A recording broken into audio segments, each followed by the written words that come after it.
Hello, my name is Sylvester Nkongo, and I'm the author of the Job Getting Formula for Nurses.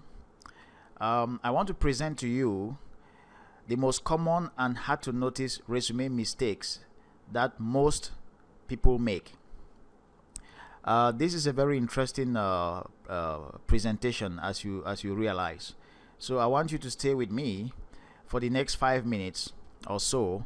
I will walk you through some of the mistakes that most people make. And I've noticed such mistakes to an extent that I've given this type of resumes a name. I call them mediocre resumes. Why do I call them mediocre resumes? Simply because they are among the 95% or so, 95% of the majority of resumes that just seem to look alike. They have the same language, they have almost the same style, they talk about the same things, and it's hard for a hiring manager to distinguish amongst them. If you really want to make your resume stand out from the crowd, you need to first of all know what is wrong with your resume.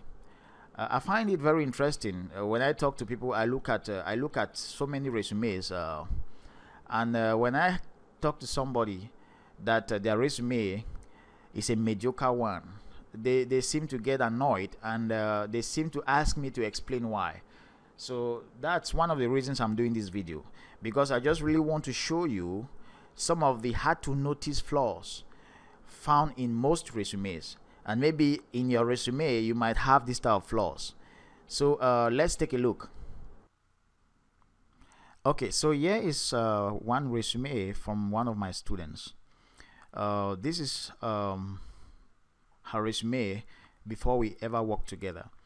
But in order to keep her identity intact, I've given a fictitious name, which is John Goodman. So this name here is just a fictitious name and an address that I've put here. But actually, this is like really how her resume looked like before we started working. So here you have several sections. The first section is the objective. Okay, it starts with seeking a registered nurse position to provide a safe and compassionate care for patients. Now, I want you to take note of this word here, seeking, because this word is found in most resumes that I've seen. So you have the objective section, you have certification. Again, what is wrong with the certification? Again, I'll explain to you. And you have the education section. What is wrong with that? I'll explain. But let me first of all tidy up this resume a bit, because the way it is, it's really like so choked up, so jam-packed, and it's not easy to read or easy to discern. So let me like put some space in there to make it look a little better. So I'll put another space here. So let me just try to tidy that up before we continue. So just a quick housekeeping on it first, so that you can see clearly while I explain.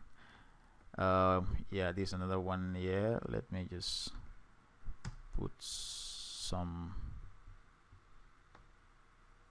sorry, yeah, again. Okay, I think it's getting a bit better now. Not better in terms of its quality. I'm just talking in terms of readership or readability. So let me go to the start and show you each item where the flaws are. Now, the first item is this phrase here: seeking a registered nurse position to provide a safe and compassionate care for patients. Now, though this seems quite good, because the candidate is saying that they want to provide something to the employer which is safe, compassionate, and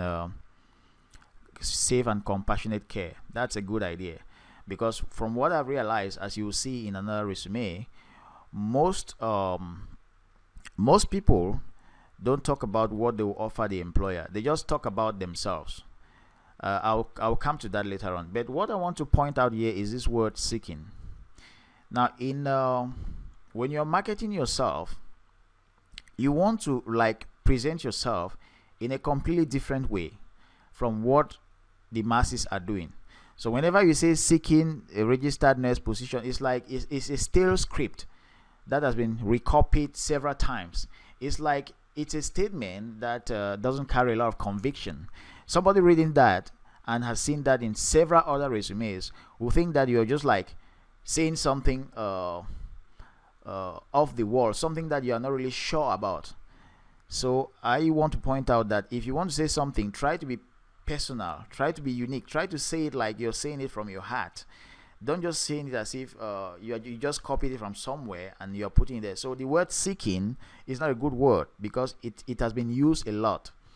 So and the phrase seeking a registered nurse position is not so good because it shows that you are just seeking a position, because the first part of the phrase, which is seeking a registered nurse position, it's like a repetitive phrase. It appears in so many registered nurse resumes.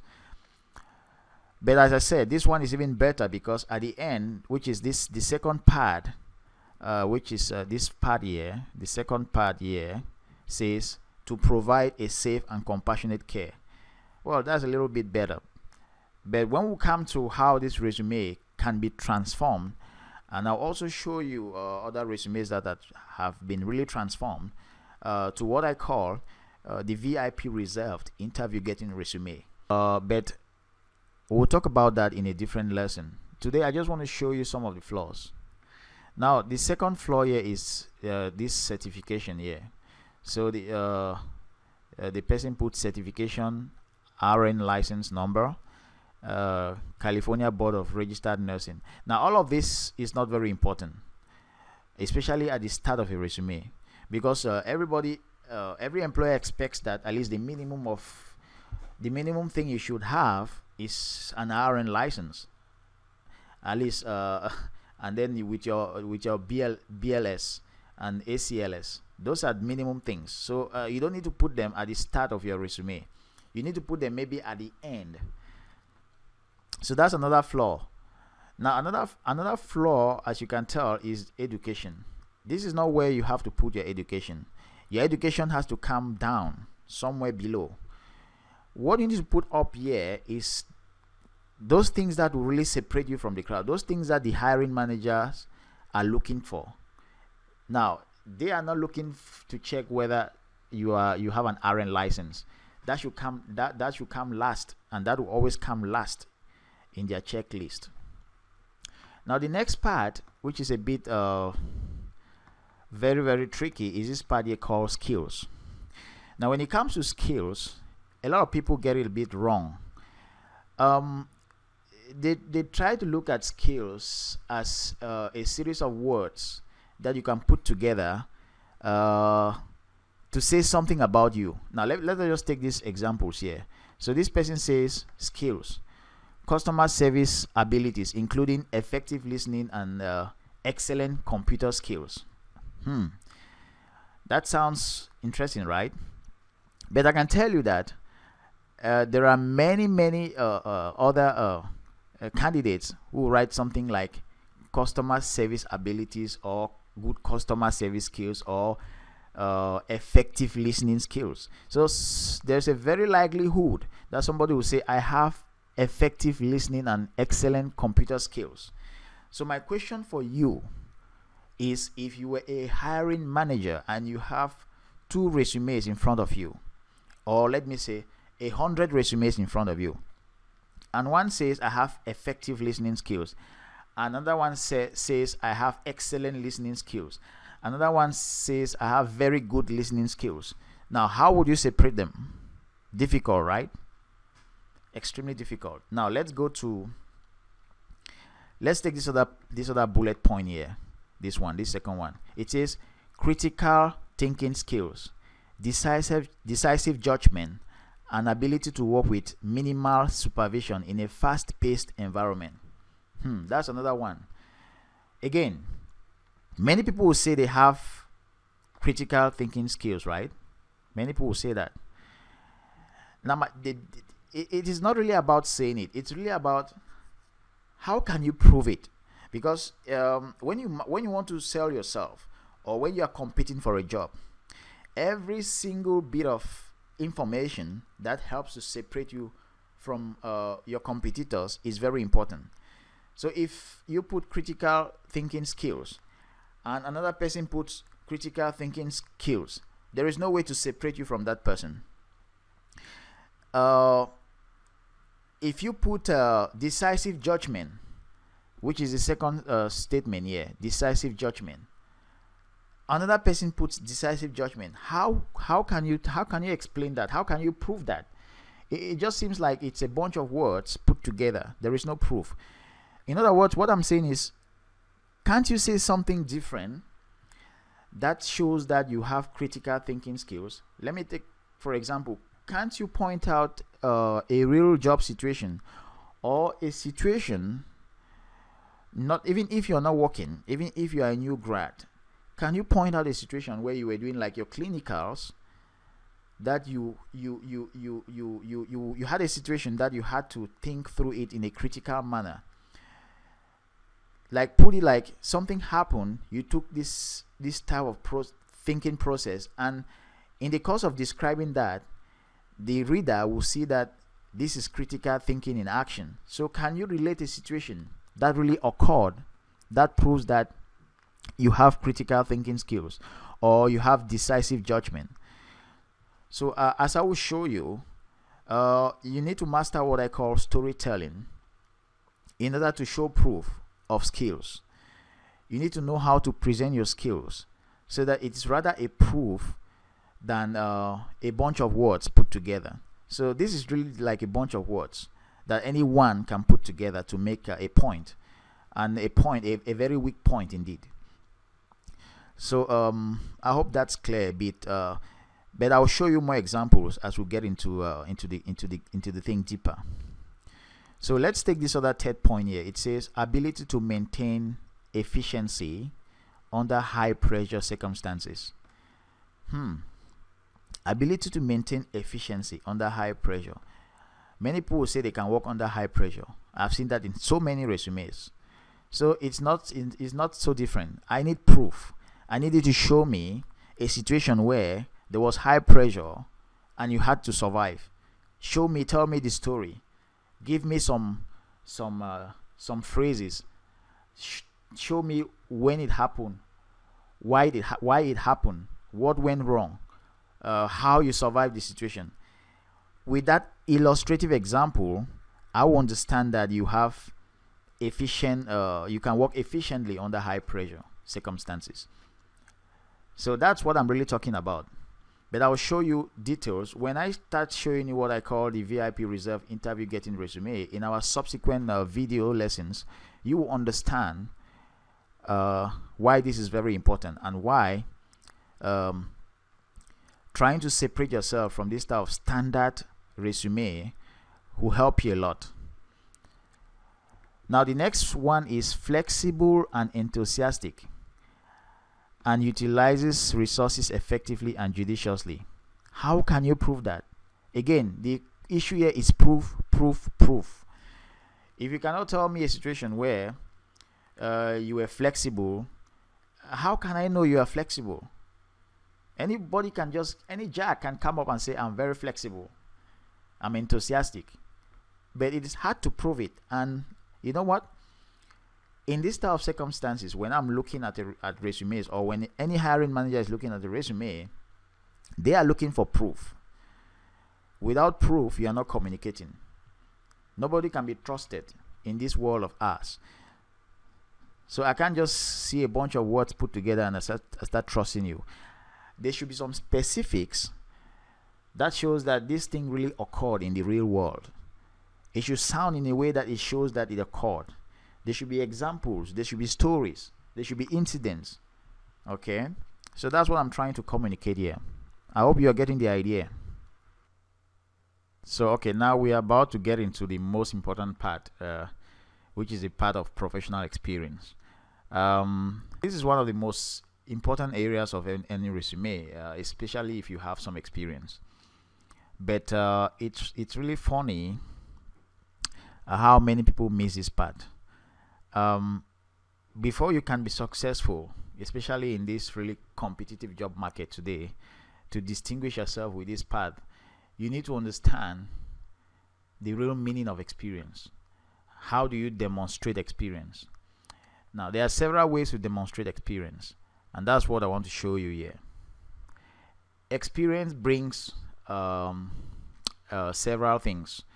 One, it brings knowledge, and when I talk about knowledge, I mean practical insights.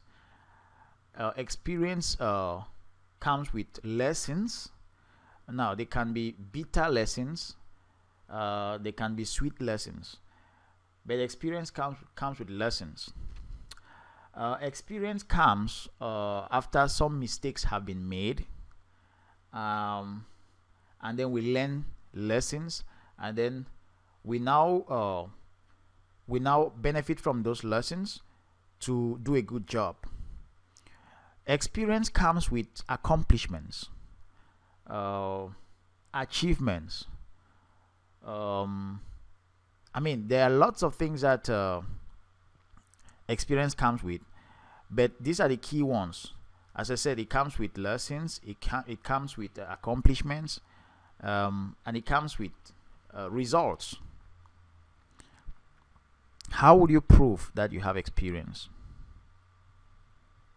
How would you prove that you've developed some skills due to your experience? Because it's all about proof, as I said. And once you show proof, automatically you become unique. You position yourself in a unique way, because no two proofs can be the same. It's difficult. I mean, when I talk about authentic proof, when you talk about your experience, the lessons you've learned, the accomplishments you've had, the recommendations you've had, the testimonials you've had, the feedback you've got from working with your supervisor. There are so many ways to show experience, and those are some of the things you need to learn.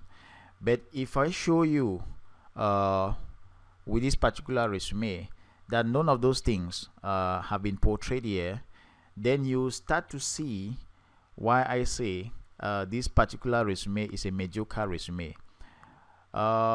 Mediocre because from the word mediocre, it shows that it is what the average person does. Okay, when you want to be outstanding, when you want to get to a level where you can just clearly stand out to distinguish yourself from the crowd, from the 95% of mediocre resumes, you need to demonstrate experience. Okay, so from what I've just said, let's take a look at this experience section of this resume. It says provide high quality nursing care to residents of a 40-bed long-term care facility. Yeah, provide high quality care. How do you provide that? You've just said you provide high quality care. How do you provide that? Can you explain? What are some of the things you can say that shows that demonstrates, that proves the fact that you are providing high quality care? For example, how many medication errors have you mitigated? How many falls have you avoided? What lessons did you learn? What is the one most common cause of medication errors? You see where I'm going to? If you talk about the most common cause of medication errors, you'll be indirectly communicating the fact that you are experienced when it comes to dealing with medication errors. If you communicate several reasons why a patient falls, it would demonstrate that you have some experience.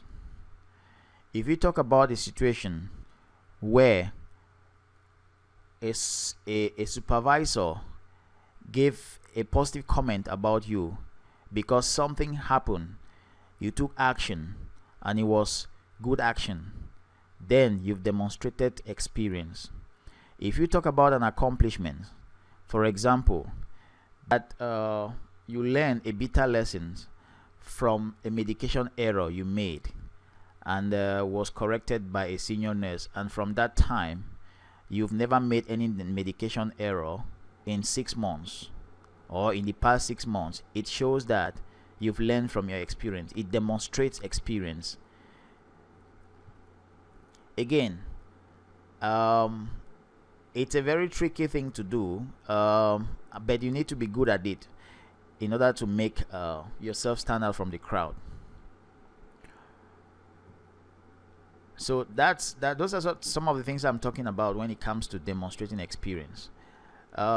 If you read this resume, it continues by saying that use the nursing process for assessment, planning, implementation, and evaluation to provide safe therapeutic care. Yeah, every nurse should use the nursing process. So how are you different from any other nurse? Can you put into evidence of how you use the nursing process to save a life of a patient? Can you put in evidence how you did something outstanding following the nursing process? Can you talk about a story? Can you talk about a situation? The key word here is proof, because with proof you become unique. You portray yourself as a unique person, because no two stories can ever be the same. It's difficult. It's very rare for two stories to have the exact specifics and the exact details, and it's only through stories that we can see proof. We can have the feeling of proof. We can have the feeling that something really happened. We can have the feeling that you have some experience.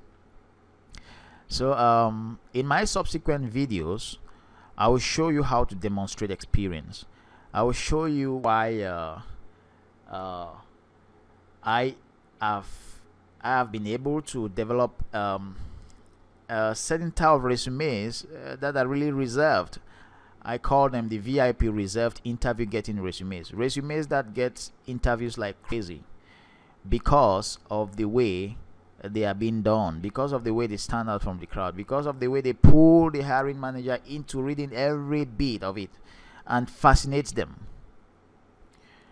Now let's go down to the next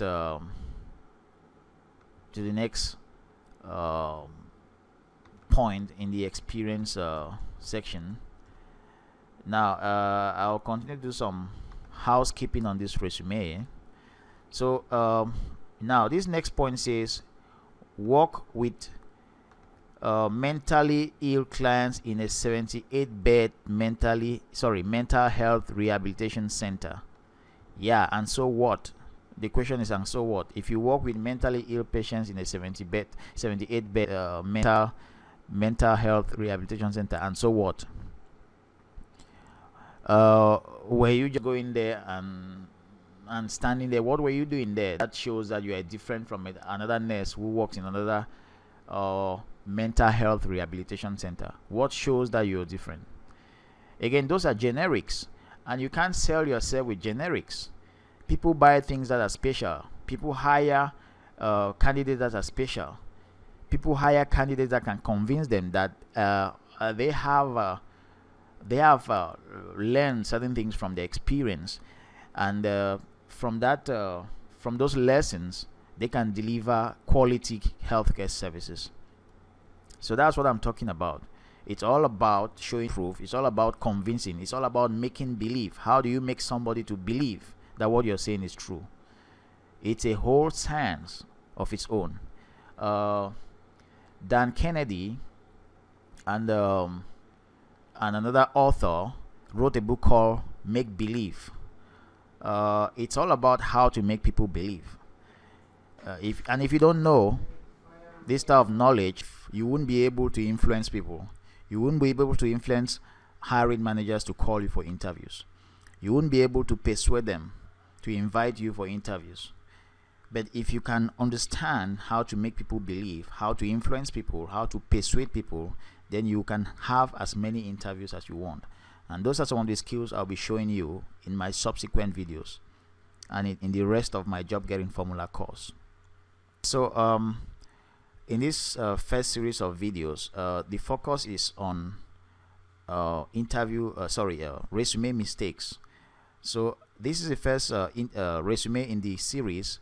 In the next video, I will take another resume and analyze it, and I will tell you the mistakes that are found in that same resume, so that you can see with several resumes how most of them are just like saying almost the same thing, and why you need to understand that, and how you can use that knowledge to step out of the crowd. So with that, I come to the end of this first video. Check out my next video. In my next video, I will take another resume, I will go through it, I will show you the mistakes, I will point out things to correct, and then from there the subsequent videos in this series will be showing you some of the techniques that you can use to enhance your resume. Hope this was very helpful to you. Thanks, and see you in the next video.